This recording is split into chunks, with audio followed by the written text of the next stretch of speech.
if you're a man in your 30s or 40s, you should be doing kettlebell deadlifts, especially if you're wanting to do or are doing kettlebell swings. And if you're not, you're setting yourself up for injury down the road. Today I'm going to show you why you should do them, how to do them, and how they transfer over to the actual kettlebell swing. All right, let's get into it. So the kettlebell deadlift is just like, if not exactly like, the kettlebell swing. What do I mean by that? Well, the movement is the same. That's why it's important to do and get down the kettlebell deadlift properly before you go into the swing, or as you're learning the swing, or as you're doing swings. I still do kettlebell deadlifts as my prep into my swings. Let me show you how that connects. All right, so the kettlebell deadlift. And the kettlebell swing, the same movement is the hinge, the explosive hinge pattern from the top up. Okay, so the deadlift is the same as the swing. The only difference, the kettlebell is in a different spot. All right, if you don't have your kettlebell deadlift down first, you're not going to get your kettlebell swing down. You have to do the deadlift. And the good news is about the kettlebell deadlift is it's safer to learn. And if you make some mistakes, it's okay. But if you make some mistakes when you're doing kettlebell swings, that's just going to lead to back injury. That's going to lead to other injuries. That's why a lot of people are afraid of doing swings sometimes, because they're not doing it right. That may be you. So if that is you, listen up. This is important. So the way to master the kettlebell deadlift is to get down the movement pattern. So how do you do that? Well, you have to get down the hinge pattern and the explosiveness of the deadlift, because like I just showed you, that's going to transfer over to your kettlebell swing. All right, so the hinge, you have to first, step one, first learn how to hinge. You're going to hinge into it, okay? So the deadlift is a hinge. What does that mean? Hips back, butt back. It's not squatting. We're not squatting. Deadlift is a hinge, not a squat. So you first need to learn how to hinge back down in this position, okay? And when you're doing the kettlebell deadlift, you want to have the kettlebell right by your ankles so you can reach down, and it's right here.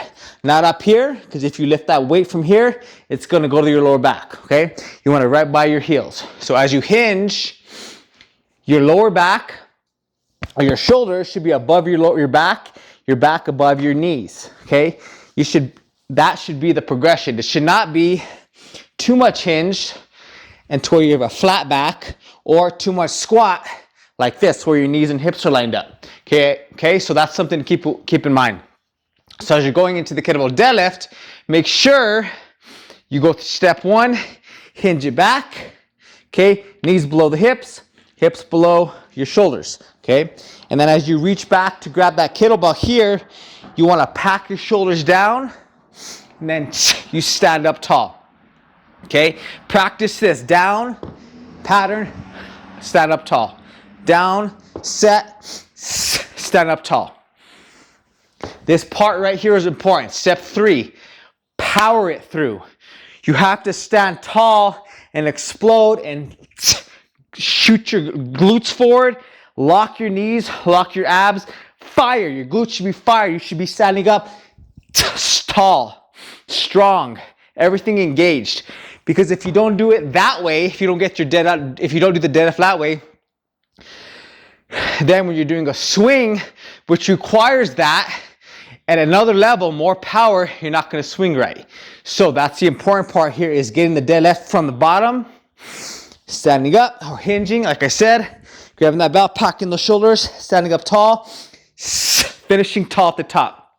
Chest up, legs locked, knees locked, glutes locked, abs engaged, standing tall. Okay, that's the deadlift. Come down, reset, stand up tall, nice and strong. Nice and strong.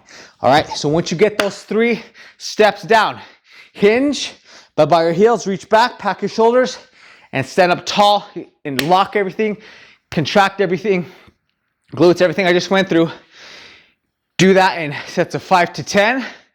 Prep the kettlebell swing movement, because then now you can go into the swing. Like I said, I do deadlifts every single time I'm gonna do swings. I do some deadlifts. I do sets of 10, sets of 5. I prep and I prime and I warm up this movement before I do the swing. Okay, I don't just go into swings. It's important to remember that. So after you do the kettlebell deadlifts and you have that pattern down and you're firing, you're setting up, you're hinging right, you're lined up, knees below the hips, hips below your up above your knees, hips below your shoulders, you're lined up right, bells by here, your heels, pack your shoulders, you stand up tall, you get that down, power breathing out, locking at the top. Then you're ready for the swing, okay? So like I said in the beginning, the only difference is the bell position. Okay, you're still gonna stand up tall, you're still gonna stand up fast and explosively and lock everything at the top. The difference is, like I said, the bell position. So the difference here, bell's gonna be in front of you instead of up by your ankles, like the deadlift, okay? But a foot space, foot and a half space away, bell's here.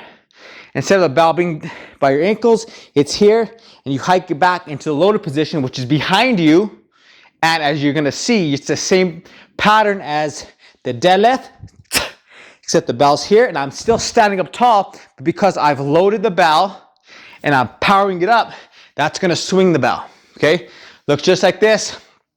Your deadlift and your swing should look very, very much the same, just like this. So again, pattern. Hinge, okay? This time I like to reach back, make sure I have enough space between my thighs here, about mid-thigh, and then bell here, pack the shoulders, and then set up. Then you want to hike it back into low position, and you stand up tall, just like the deadlift, just like this. Just like that. Lock, reset, lock, reset, hike back. As you can see, the pattern is the same. If I bring the bell right back to the deadlift, it's the same thing, okay? Swing.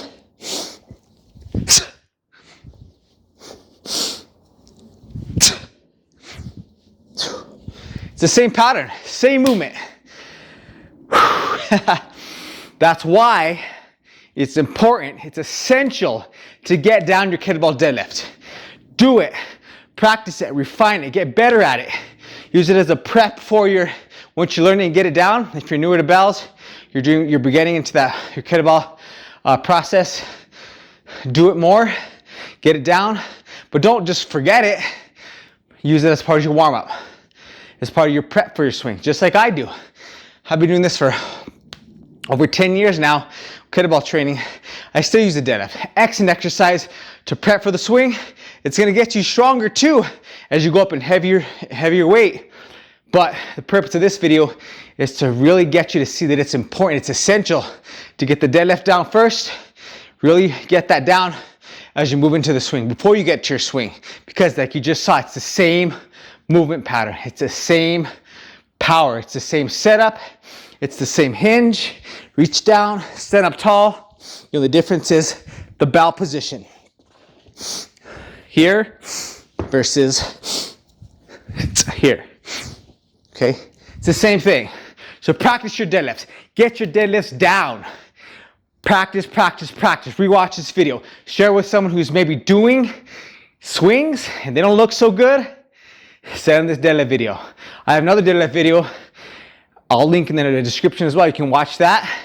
It really breaks things down even more detail on how to get that deadlift down. But it's important, it's essential, and it's a must. If you're training with kettlebell swings, and you're training with kettlebells, and you're a man, you're 30, 40, heck, if you're even 50 or beyond, you want to get the deadlift down.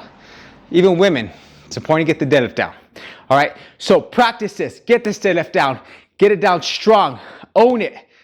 And watch how it translates into stronger, more powerful, and of course safer kettlebell swings. All right, so thanks for watching this video.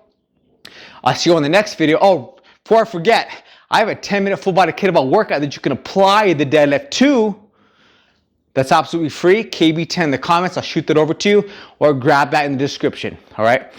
10-minute workout. You could do deadlifts. You could do swings. You could start applying it to your training routine in only 10 minutes, practicing, getting a workout in, and getting it done with one kettlebell. So if you want that, KB10 in the comments. I'll shoot that over to you. Until then, thanks for watching this video. I'll see you on this next video coming up here. Train strong, get after it, practice your deadlift, practice your swings, show for yourself one day at a time. Get better every day. Keep training hard, train strong. You're gonna get there. Have an awesome day. I'll see you in the next video.